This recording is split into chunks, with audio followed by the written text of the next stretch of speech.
Saudara-saudari yang terkasih, selamat pagi, berkah dalam. Sudah kita memberi senyum hari ini, Minggu 28 Februari 2021, Minggu Prapaskah kedua. Kita awali permenungan kita hari ini dengan tanda kemenangan Kristus. Dalam nama Bapa dan Putra dan Roh Kudus. Amin. Permenungan kita diambil dari Injil Markus bab 9 ayat 2 sampai 10. Salam sukacita, salam sehat, dan jangan lupa untuk selalu bahagia. Selalu mengenakan masker, jaga jarak, mencuci tangan, dan menghindari kerumunan. Saudaraku yang terkasih, hari ini kita mendengar kisah tentang Yesus yang nampak mulia di atas Gunung Tabor, atau kita sebut dengan istilah transfigurasi.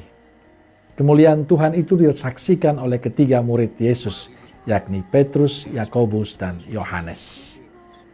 Peristiwa Yesus berubah rupa sungguh menjadi peristiwa yang sangat membahagiakan bagi para murid yang menyaksikannya.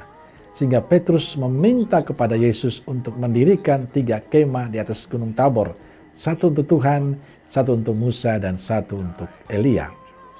Mengapa Petrus mengusulkan membangun 3 kemah? Karena Petrus merasakan damai, merasakan sukacita, ketenangan, menyaksikan kemuliaan Tuhan itu. Ia ingin tinggal lebih lama dalam situasi yang luar biasa itu. Tapi Yesus tidak merestui usulan Petrus. Yesus justru ingin mengajak mereka untuk tidak terlena dengan situasi itu. Ia mengajak para murid untuk turun dari gunung dan kembali ke dunia nyata. Dunia tugas yang penuh problem, penuh persoalan, penuh tantangan. Dan kemudian Yesus melanjutkan perjalanan ke Yerusalem, tempat di mana ia melaksanakan puncak-puncak karya perutusannya, mengalami penderitaan, sengsara, dan disalibkan. Saudaraku yang terkasih, apa yang bisa kita petik dari peristiwa Injil hari ini? Saya ingin berbicara kepada kita semua atau berbagi cerita kepada kita semua tentang seorang yang masuk Katolik. Dia mengikuti calonnya yang seorang Katolik, sehingga dia mengikuti kegiatan-kegiatan di gereja.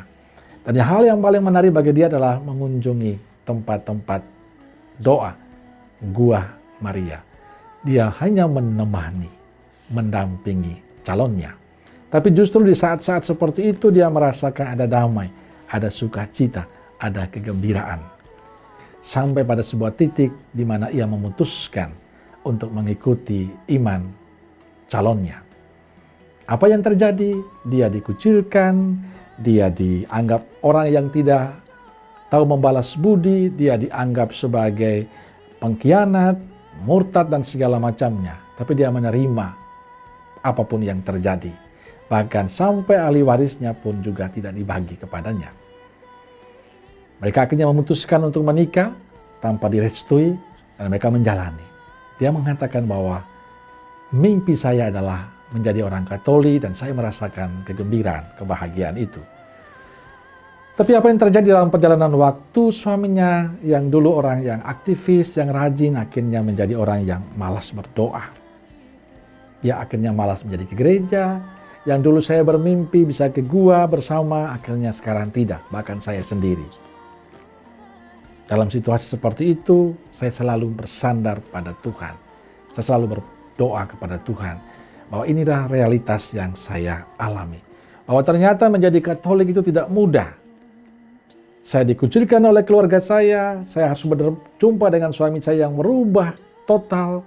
Saya harus menerima di mana di tempat kerja saya juga orang mulai sinis dengan saya. Dalam pergaulan juga seperti demikian. Ternyata tidak mudah menjadi Katolik. Inilah realitas yang sesungguhnya yang saya alami. Bahwa saya harus tetap semangat, saya harus tetap berjuang, tidak pernah menyerah untuk menghadapi semua tantangan itu. Satu yang membuat saya kuat, karena ada Tuhan yang saya yakini selalu menemani, mendampingi, dan menyertai perjuangan saya. Saudara dan saudariku terkasih, dalam situasi yang sulit saya tetap merasakan berkat dari Tuhan untuk keluarga. Dan bagi saya inilah kemurahan Tuhan. Pengalaman iman ini bagi saya menarik. Bahwa pilihan hidup menjadi Katolik itu bukan pilihan untuk bahagia saja. Tapi pilihan untuk mengikuti jejak Yesus yang mengalami penderitaan, sengsara, dan disalibkan, dan dibangkitkan Bapa. Pilihan untuk mau menerima realitas hidup kita yang terjadi, bukan untuk ditolak, bukan untuk dihindari, tapi dijalani bersama Yesus. Maka tidak mengherankan Yesus mengajak para murid untuk turun gunung, menjalani hidup yang sesungguhnya dengan penuh keyakinan bahwa Tuhan menyertai mereka. Saudaraku yang terkasih, dengan mengajak para murid turun dari gunung, Yesus ingin mengatakan bahwa pada para murid, bahwa menjadi murid yang sejati adalah menjadi murid yang mampu menerima sengsara, penderitaan, dan salib Yesus. Menjadi murid yang sejati adalah menjadi murid yang mau mengalami pahit getirnya perjuangan Yesus. Menjadi murid yang sejati adalah menjadi murid yang mau menerima realitas hidup, bahwa tidak selamanya indah, tapi ada saat-saat yang berat. Dan menjadi murid yang sejati adalah mau menerima semuanya dengan hati tulus, dan selalu punya harapan bahwa kita tidak sendirian, Tuhan bersama dengan kita. Saudaraku terkasih, inilah pesan penting untuk kita hari ini, bahwa pilihan menjadi murid Yesus adalah pilihan untuk menerima salib kehidupan dan dengan terang iman, bahwa dalam kadang mimpi kita tidak sesuai realitas hidup yang kita jalani. Kadang kita mimpi punya keluarga yang harmonis, bahagia, tapi tidak dalam realitasnya. Kadang kita mimpi punya komunitas yang bagus, tapi nyatanya tidak. Kadang dalam pergaulan kita mimpi supaya penuh dengan suasana yang indah, nyatanya tidak. Kadang orang Katolik dijauhi. Dalam pekerjaan juga demikian, kadang kita dipersulit. Inilah tantangan paling besar bagi kehidupan kita. Pertanyaannya adalah, apakah kita setia menghadapi realitas hidup kita dengan baik ataukah tidak?